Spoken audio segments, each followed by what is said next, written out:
Hey, Aaron. How are you doing today? I'm doing great, Evan. How about you? I'm good, but I've seriously been trying not to burst out laughing since I walked into the studio. I noticed. You've had that I'm holding in a laugh face the whole time. What's going on? Okay, so, just for today's episode, I thought I'd do a little experiment before coming in. I tried talking to people using full-on textbook English. You know, the stuff we learned in school. Oh no, you didn't. Oh, I did. I walked into a cafe and said, "Greetings, may I kindly request a single cup of your finest hot beverage?" The guy behind the counter just blinked and said, "You okay, man?" I can't. That's amazing. And that's not even the best part.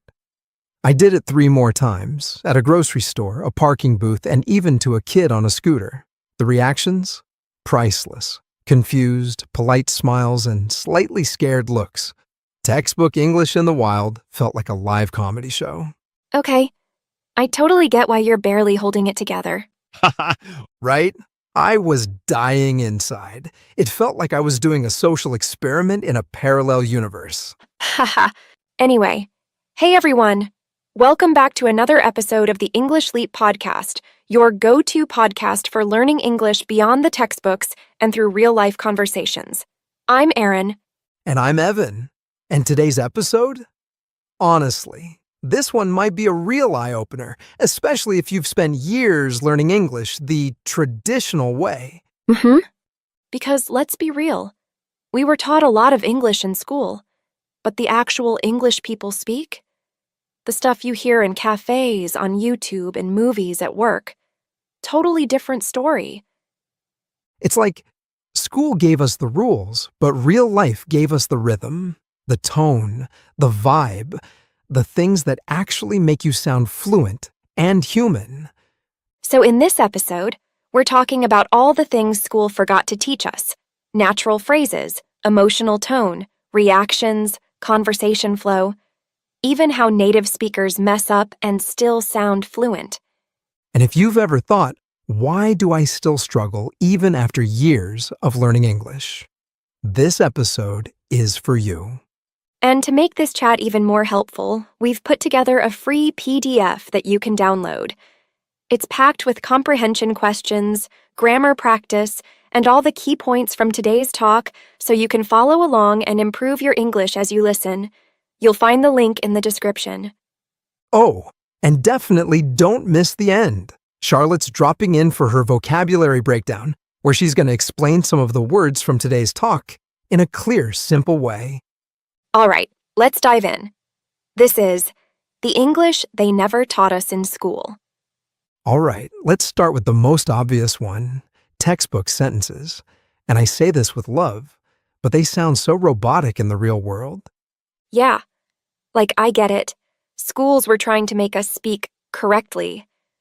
But man, some of the things we were taught to say, if you used them in real life, people would either laugh or check your temperature.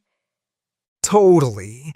I once heard someone say, "I am residing in this locality for professional purposes." And I was like, dude, just say, "I live here for work." Exactly. It's not that the textbook version is wrong, it's just no one talks like that. And that's the problem. We learned how to pass exams, not how to connect with people. Yeah, fluency isn't about sounding fancy. It's about being understood. And when your sentence has 5 unnecessary words just to say, "I'm hungry," that's not fluent. It's exhausting. Honestly, the best thing I ever did was start copying how people talk in TV shows and vlogs. It helped me drop the stiff stuff and speak like an actual human. And speaking of sounding human, let's talk about tone. Because, honestly, tone carries way more weight than grammar ever will. Yes. I can say the exact same words 3 different ways, and each one means something completely different. Like, thanks. Thanks. Thanks! Same word, 3 totally different vibes. But we weren't taught that. In school, thanks was just a polite word you put at the end of a sentence. no one told us that tone is what makes your message real. Right. It's like tone is the secret sauce. It's what makes you sound warm, annoyed, sarcastic, excited. Whatever you actually feel. You can have perfect grammar and still sound cold if your tone is off. I remember once texting someone, "I understand," and they thought I was mad at them. Next time I said it, I added a voice note with a smile. Big difference. Tone adds emotion. It makes language feel alive. And you know what else gives your English life? Reactions. Not responses, reactions. Yes, textbooks taught us how to answer a question. Like, do you like movies? Yes, I do. Which, okay, but where's the soul in that? Exactly. Real people say, "Yeah, for sure." Ugh, I'm obsessed. Depends. What kind of movie? And those reactions invite more conversation. They sound natural, playful, curious. And they don't follow a script. Honestly, learning reactions was a game changer for me. I started saying things like, "No way," or "That's wild," and people were like, "Whoa, your English sounds really good." Because sounding fluent isn't just about answering. It's about feeling the moment and reacting like yourself. All right, so now that we've talked about reactions, can we please talk about the things schools actively told us not to do? You know what I'm talking about. Fillers. Like, you know, all the stuff they told us to eliminate to sound fluent. Yep. But here's the thing. Native speakers use fillers all the time. I mean, can you imagine someone telling a story with no like, no, so yeah?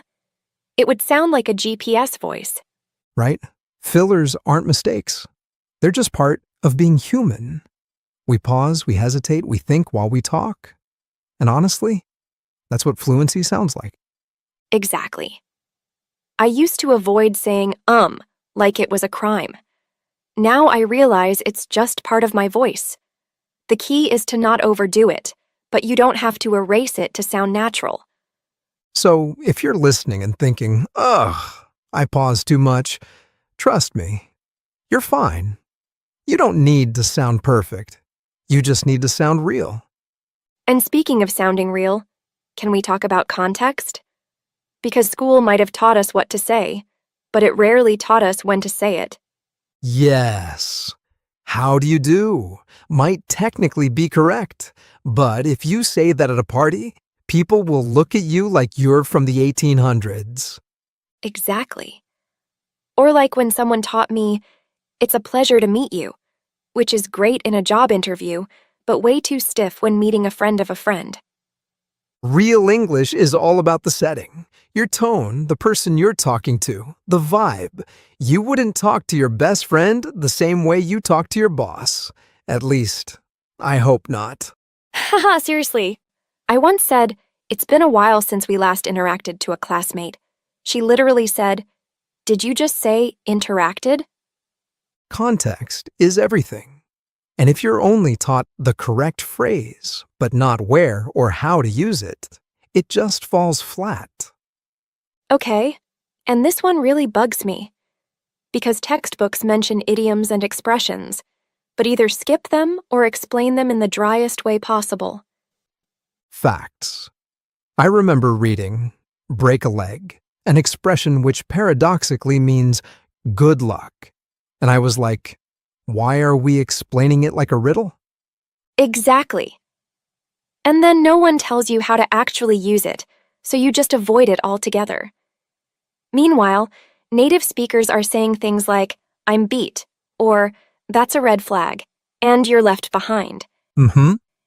Idioms are how people color their speech. Without them, everything sounds gray. But school rarely taught us the fun stuff. Right. The real expressions that make your English sound alive. I didn't know what "I'm down" meant until a YouTuber said it in a vlog, and I was like, wait, that means yes? Yeah, no one ever said, I am down to attend the event in class. But in real life, yeah, I'm down is fluent, casual, and 100% natural. All right, so we've talked about phrases, tone, fillers, but you know what school really didn't prepare us for? Conversation flow. Yes. Like, how do you actually keep a conversation going? How do you change topics without sounding awkward? What do you say when there's a silence? Totally. School gave us dialogues like A. Hello, how are you? B.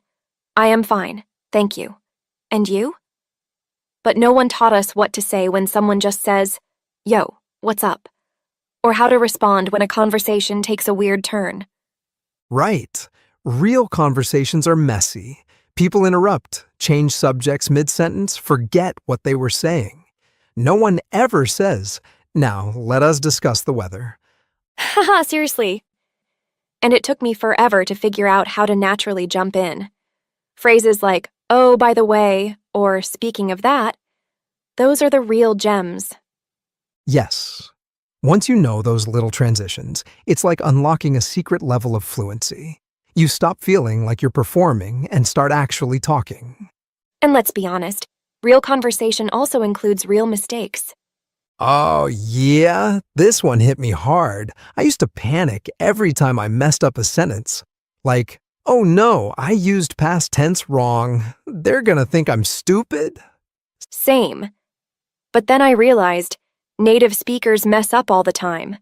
They forget words, change their mind mid-sentence, say ain't or double negatives, and nobody freaks out. Exactly. Fluency doesn't mean perfection. It means being comfortable enough to keep going even if you mess up. I once said, I'm boring, instead of, I'm bored, in front of a group of people. Embarrassing? Yes. Did I die? Nope. And we all laughed about it later. It's part of the process. And actually, a small natural mistake is way better than a stiff, over-rehearsed sentence. Okay, final one. And this one's huge. Cultural English. Honestly, this might be the biggest missing piece from school learning. Yes. We learned grammar rules and vocabulary lists, but nobody taught us how to read the room, or how sarcasm, humor, and emotion completely change meaning. Right? Like someone saying, oh, great, doesn't always mean they're happy. It could mean they're annoyed. But without cultural context, you totally miss that.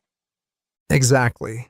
Or when someone says I'm dead while laughing, it doesn't mean they're actually dead. It means that was hilarious. Mm-hmm. And don't even get me started on passive-aggressive phrases. That's interesting can mean I don't agree with you at all. Learning English without learning the culture behind it is like having a map with no compass.